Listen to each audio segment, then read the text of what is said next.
Hi, this is Corey Johnston, and today's lesson is going to be a continuation of a previous lesson from the 10th chapter in the book of Matthew. Made it all the way up till the 23rd verse. We're going to take this from 24 all the way home to 42. And what we've read before is the early commissioning of the apostles. This is the second of 5 speeches in Matthew. These chapters are underlined in red. The 10th and 11th is the second one. The first one is the Sermon of the Mount. The next one is the parables of the 13th chapter. These are substantive sayings where everything that is written is underlined in red. And the people he's addressing is the 12, the apostles, the future apostles. They're more familiarly known as the disciples in the Gospels. They don't really acquire that title to the book of Acts, but they're apostles nonetheless, and their commission is he gave them authority over unclean spirits to cast them out and to heal every disease and every bodily weakness. There was no demonic or infirmity that they did not have the power, and their commission is not our commission. This is not the ordinary gift of saints. There are spiritually gifted saints who can do healings, who can perform healings, and can cast out demons, but that's not the ordinary reader of the Bible. So their authority is not, it belongs to him, even the ones who can still do these things. But, this was to a definite audience with a specific purpose. And their names are listed in the order, we all know them by name. Verse 5, Yahshua sent these 12 out, having commanded them, saying, "Do not go into the way of the Gentile, and do not enter into a city of the Samaritans, but rather go to the lost sheep of the house of Israel." In a lot of ways, our ministry is more unlimited than theirs because we are not ordinarily gifted with the gift of healings or exorcisms, but we have no limit. We're to go into the whole world, ends of the earth. We need to take this message. This was for a definite audience for a specific purpose. It was all aligned to a providential timetable. Salvation comes from the Jews, and they were lost. They were apostate, so they needed it most. But the Samaritans and the Gentiles would eventually posthumously embrace this gospel post-resurrection period. But we are to go to our neighbors and to the end of the earth, and if we are praying in sincerity for the kingdom to come, and we are not spreading the news to the end of the earth, wherever you go, wherever you are, you have to spread it, because he cannot come until this message does go to the ends of the earth. So if you want to ask yourselves, what can I do to hasten the coming? And the answer is to spread this news to the end of the earth, in as much as you are able. And as you go, proclaim, saying, the kingdom of heaven has drawn near. Their message was, again, this is a specific audience for a definite person, and the king was on the earth. The Word became flesh and pitched his tent among men, walked among them to seek and save the lost. And so where the king goes, there goes the kingdom. That was their message. It is drawing near, it's coming, it's imminent, it's already arrived. And the kingdom is past, present, and future, because he is the same yesterday, today, and forever. And so too are we. That's ultimately too complex to simplify. But our message, remember, we're comparing their commission to ours. Our message is that he is dead and risen. So the kingdom, we should be working for the kingdom, but our message, as I see it, is slightly different than theirs. And, they are, once more, their power to heal the sick and the dead and the demons is referenced. And then they said, you have received without paying, give without being paid. So they were to be non-professional, the amateur level. Again, their commission is not our commission. The church realistically cannot flourish unless there is professional ministry. So as much as we would like to do it all for nothing, we are in the world but not of the world, and money makes the world go round. So that's just one of the necessary evils. But the disciples, they were to rely on charity and hospitality, and there were no Motel 6s, and they were to signal their rejection of the cities who rejected them by dusting their feet off. This was a common Jewish expression of derision and contempt for Gentiles. So they were to do the same to their own Jewish people. Remember, they're going to the lost children of Israel. But to bring blessings and peace on the house which brings peace to you, and you have captured a family and captured a city and captured a unit. So that is the blessing. And rejection is part of the evangel. Whether you're on this commission or our commission, you have to be prepared to bite the bullet and be rejected. I remember when I was doing direct marketing, knocking on 50 doors a day, and or at least getting 50 no's a day was part of the job. But it was all about getting that one yes that really made the difference. And it's going to be the cities that reject him, Sodom and Gomorrah, are going to be better off. They're going to envy the denizens of the classic case of Old Testament fire and brimstone. See, I send you as sheep in the midst of the wolves. Therefore be as wise as serpents and innocent doves. Their calling is identical to ours because in any age the world is hostile and hates us. So we have to be tough-minded but tender-hearted. So wise as serpents. Serpents has the reputation as the craftiest as beast from Genesis. Innocent as doves. The doves, the Ruach Kadesh, descended in the form of the dove at the baptism. That is also likened to peace. So their message is peace. But the thing is that they are to be docile creatures in an alien and hostile world, and we cannot retaliate with hatred or violence or any of the ways and methods of the world. We are to be peacemakers in a lost and corrupt and fallen generation. But beware of men, for they shall deliver you up to the Sanhedrin to flog you in their synagogues. Once more, their commission is not ours. We are not Jewish people. There was early no distinction. The earliest Christians did worship in the synagogues, and synagogues also did function as holding cells, so that as the equivalent of police stations might be. And the Sanhedrin, that is the elite authority, there were 70 of them. These were the ruling religious authorities who consented to the execution of the Messiah. It was at their behest that he was crucified. And they're going to be brought before kings, and they are told to take no premeditation, for they have the Spirit of the Father, in verse 20, will speak through you. So if we find ourselves in this predicament, the prophetic echo remains intact. So we have the assurance to take no premeditation. Now, ordinarily, you want to prepare what you say. What do we read in 1 Peter 3:15? Always be prepared to have an answer for the defense of the hope that you have. Terrible paraphrase, but preparation is necessary and vital in evangelical activity. But he comes, as we read in the passage we're about to get to, he comes not to bring peace, but bring the sword. So even though they are to bring their pieces on home, he does bring a division. And brother shall deliver you up to death, and father his child, and children shall rise up against parents, and shall put them to death. In a lot of families throughout history, this has been the case. The sword has been brought to the home. People have been willing to die from their families for this faith. And you shall be hated for all by my name's sake, but he who shall have endured to the end shall be saved. If they hated him, they're going to hate us too. The world is not a gentle, friendly place. They hate us and they're hostile to us, even though we are trying to save them, and yet we do it all for them. Or rather, not for them, but for his name's sakes. The name is the controlling element. So there's a difference between being hated because you are not a likable person and being hated for his name's sake. His name's sake makes the difference. That's the persecution that counts. That's the suffering which leads to sanctification. And endurance, without endurance, you're not going to make it, because guess what? The Christian life is a marathon. It's not a sprint. It's a 365-day-a-year, 24/7 gig. And we're going to open with the 24th verse and cover all the way to 42. A disciple is not above his teacher, nor a servant above his master.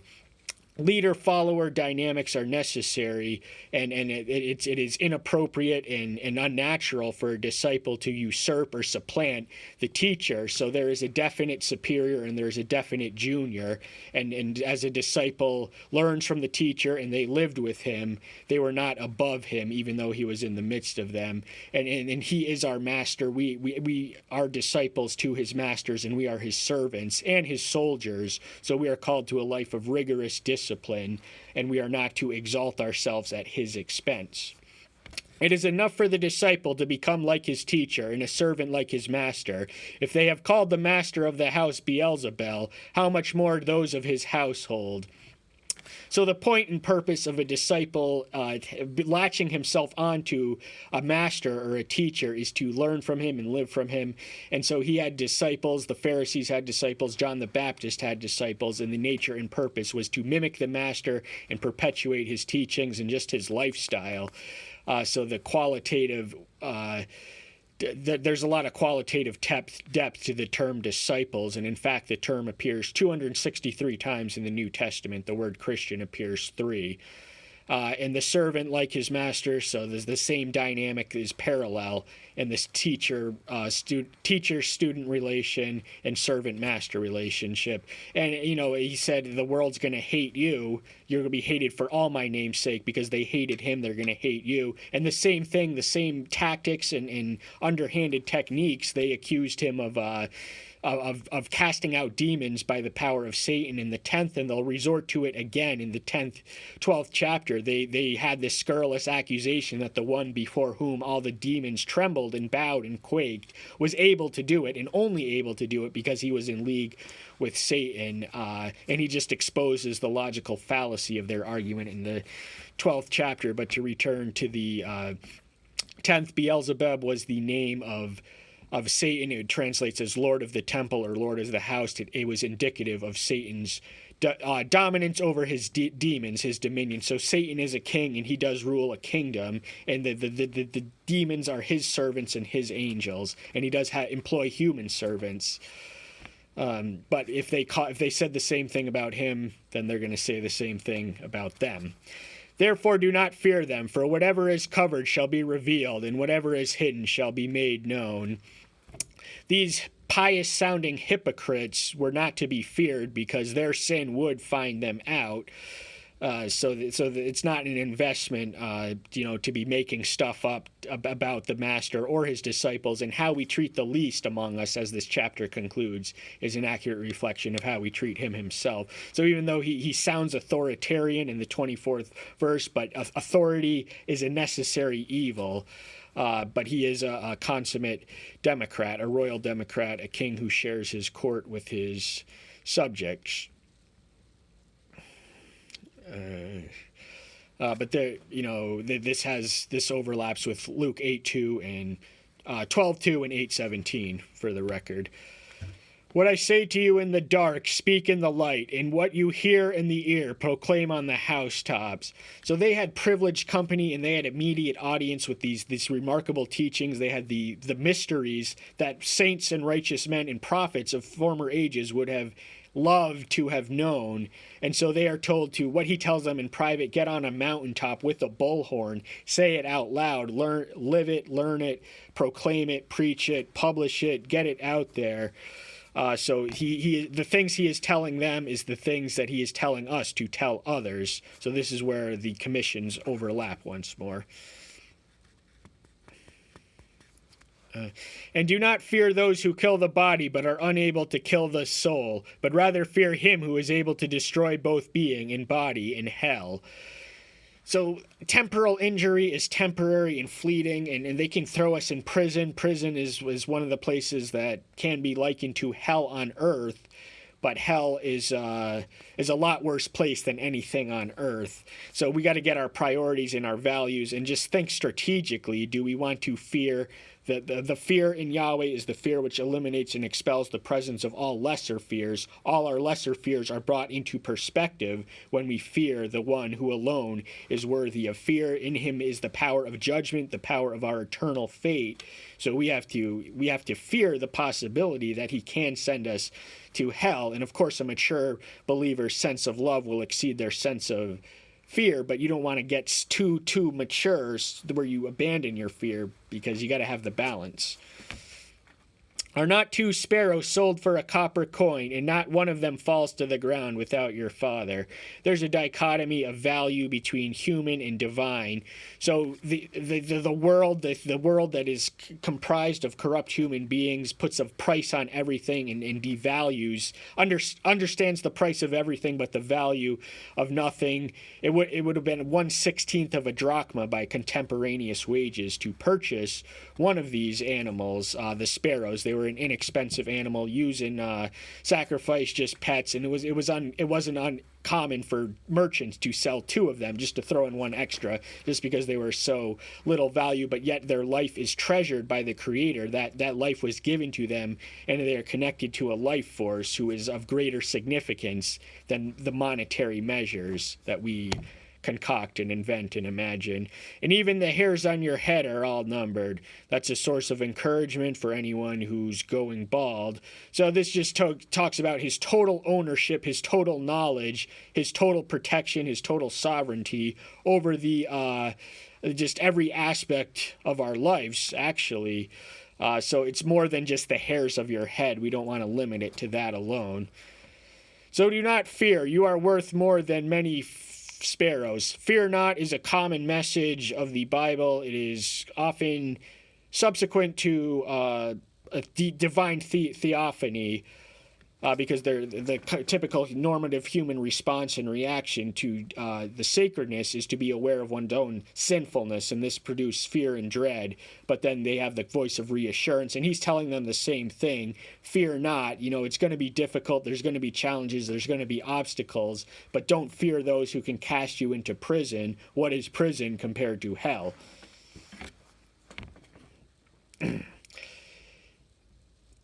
Everyone therefore who shall confess me before men, him I shall also confess before my Father who is in the heaven.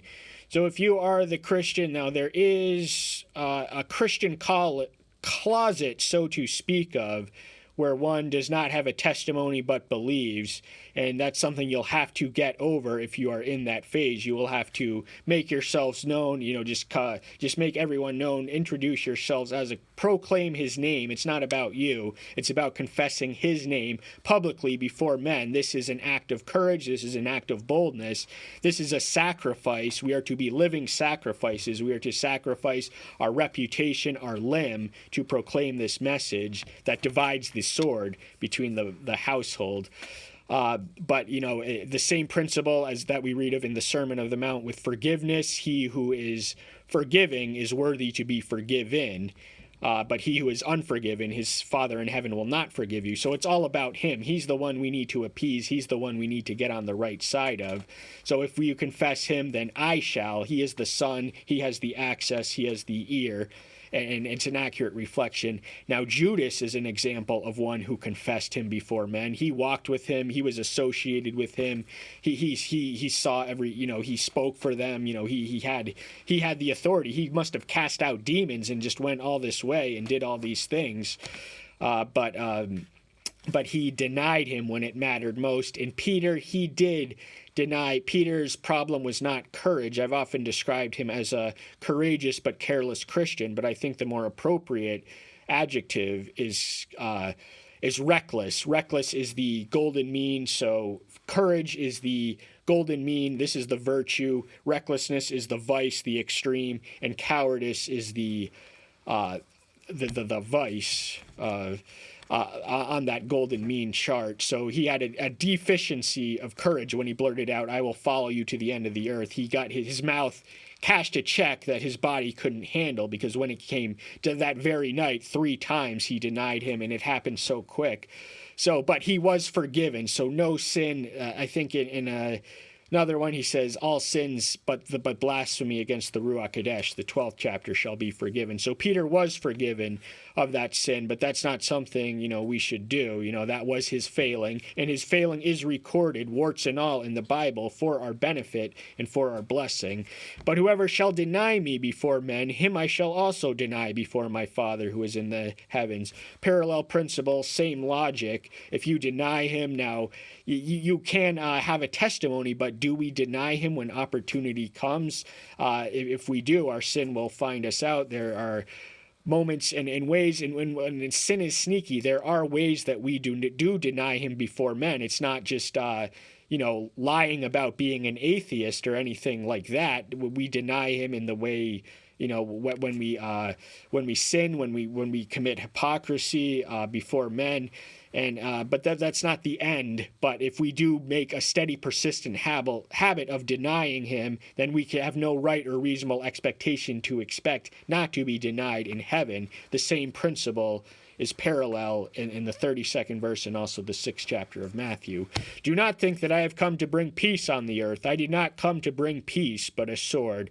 The Prince of Peace of Isaiah 9:6 is more complex. He actually returns in the book of Revelation as a rider on a white horse wielding a sword, a king with an army, but he came as the Prince of Peace. But even on the earth, his message brought a division in societies and into homes, families across. It is not uncommon for millions of families to have this contention and have this quarrel.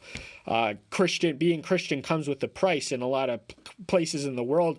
Right now, we are the most persecuted people on earth. But we have to embrace the conflict exists whether we like it or not, whether we know it or not, and it's not healthy to acknowledge the fact that conflict exists between us and the world because our values and our systems and our priorities are so alien and antithetical that there's no harmonious overlap or interchange. So, we are called to spiritual warfare. We don't want to be so pacifistic as to neglect the fact that the Christian life is warfare. For I have come to bring division of man against his father, and a daughter against his mother, and a daughter-in-law against his mother-in-law. It's going to go straight to the home and straight to the heart, the division he brings. There is a dichotomy of reception. Now, there is something controversial about when you witness for him as opposed to Buddha. There is a division. There's explosive potential around his character and his claims that are just not there for any other religion. And it does, sometimes bring a literal sword, in the house. He's not necessarily not exaggerating in every case. He who loves his father or mother more than me is not worthy of me, and he who loves son and daughter more than me is not worthy than me. I think this is the better translation than the other, Luke's 14:26, where he says, he who does not hate his father and mother is not worthy of me. And what Luke is trying to say is the same thing here. It's just the love that we bear for them must seem like hatred for the love. Now, is it a sin to love your father or your mother? Absolutely not. It is embedded in the Decalogue. Respect for the parents is a cornerstone commandment, the first righteous one, and it comes with a promise. But it is sinful to love your son or daughter or your wife. Adam's sin was he loved his wife more than the God who gave him. Abraham had to get the idolatry of Isaac. That's why God asked him to carry his son to Mount Moriah to sacrifice him. Isaac was becoming an idol, so it is sinful. I know it sounds horrible to even suggest that if you love a family one or one you're closely connected to less than God, it is a sin, but we don't get to decide that. That this is his word. There's no ifs, ands, or buts about it. We have to love him above everyone, no matter what. And he who does not take up his cross and follow after me is not worthy of me. This is the first mention of the word cross in Matthew's account. The cross was a recognized instrument of capital punishment and torture. It is the most gruesome imaginable way of dying. The Romans, this was not the ordinary means of capital punishment. This was reserved for traitors of the state. And it was they nailed the criminals, the traitors, wrist and feet to a cross, a wooden cross that was shaped like it is, and they just hung there. And it took the Messiah 6 hours of suffocating. Sometimes it went for more, sometimes less, but it's the most excruciating way imaginable. And there was a cross in his life. Now, the cross was an ever-present danger in reality to the original audience. The cross was abolished by the Emperor Constantine, and we haven't seen it since. But if there is a cross in his life, there is going to be a metaphorical cross in our life. We all have to carry the cross and suck it up and follow him. And if we don't, if we throw in the towel when the going gets tough rather than get going, then we are not worthy of him, and rightly so. So if we do not, love him to the point of self-sacrifice, if we do not love him who loved us perfectly, then we are not worthy of him. And he who does not he who has found his life shall lose it, and he that has lost his life for my sake shall find it. We are survival-oriented creatures. That's just the way we're wired as animals. We value our life. We are geared, our every orientation is geared to our survival, yet the natural man, the Christian, is called to something that is counterintuitive. If we value and treasure, esteem our own life, above everything else on earth, if we do not cultivate the eternal priorities while we have this life is a preparation and a school for eternity.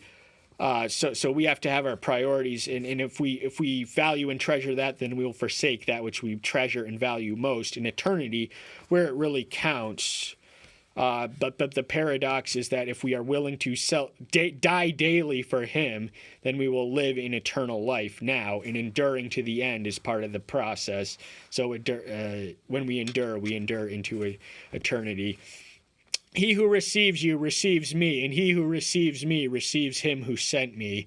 This is quite the compliment for us who are his disciples.